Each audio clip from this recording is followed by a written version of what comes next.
Hi friends, welcome to my channel. ఈరోజు మనం ఆనపకాయ రొయ్యల పులుసు తయారు చేయడం చూద్దాం. ముందుగా స్టవ్ వెలిగించుకుని ప్యాన్ పెట్టుకుని ఆయిల్ వేసుకోవాలి. ఆయిల్ వేడెక్కిన తర్వాత 1 స్పూన్ జీలకర్ర, 1 స్పూన్ ఆవాలు, 1 స్పూన్ మెంతులు వేసి బాగా ఫ్రై చేసుకోవాలి. తర్వాత పొడవుగా తరిగి పెట్టుకున్న ఉల్లిపాయ ముక్కలు, పొడవుగా తరిగిన పచ్చిమిర్చి, కరివేపాకు వేసి బాగా ఫ్రై చేసుకోవాలి.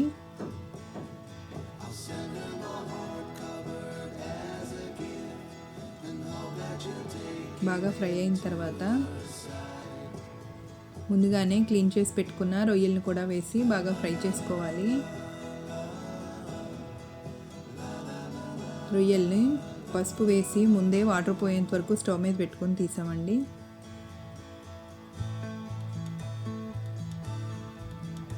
ఇలా చేస్తే నీచు వాసన రాకుండా టేస్టీగా ఉంటుంది కర్రీ. బాగా ఫ్రై అయిన తర్వాత అల్లం వెల్లుల్లి పేస్ట్ వేసి బాగా ఫ్రై చేసుకోవాలి.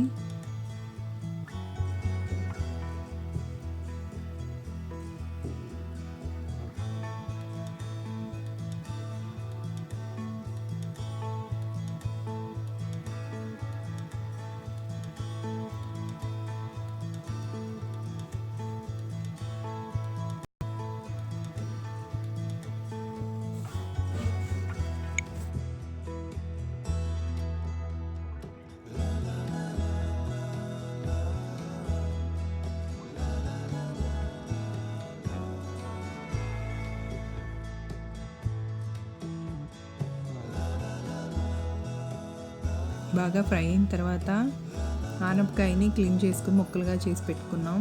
వీటిని కూడా వేసుకొని బాగా ఫ్రై చేసుకోవాలి.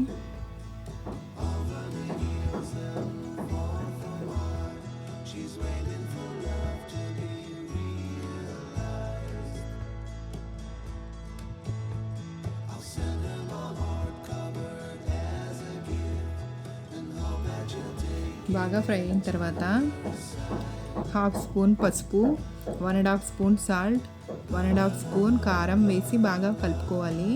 బాగా కలుపుకొని కాసేపు ఫ్రై చేసుకోవాలి.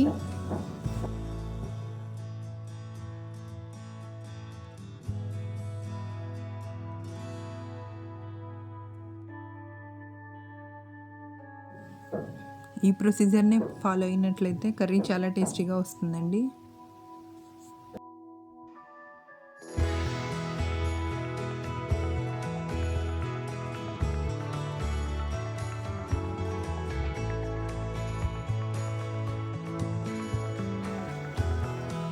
టూ మినిట్స్ మూత పెట్టుకుని ఫ్రై చేసుకున్న తర్వాత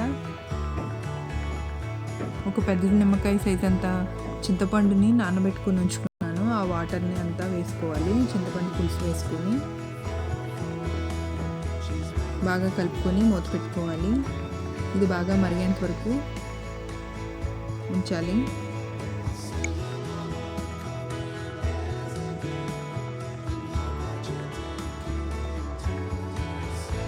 పులుసు బాగా మరుగుతుందండి. దీనిలో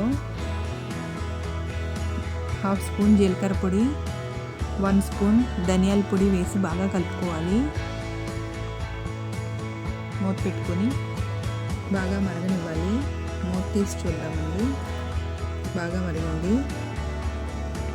టేస్టీ ఆనపకాయ రొయ్యల పులుసు రెడీగా ఉంది. కొత్తిమీర వేసి సర్వ్ చేసుకుందాం.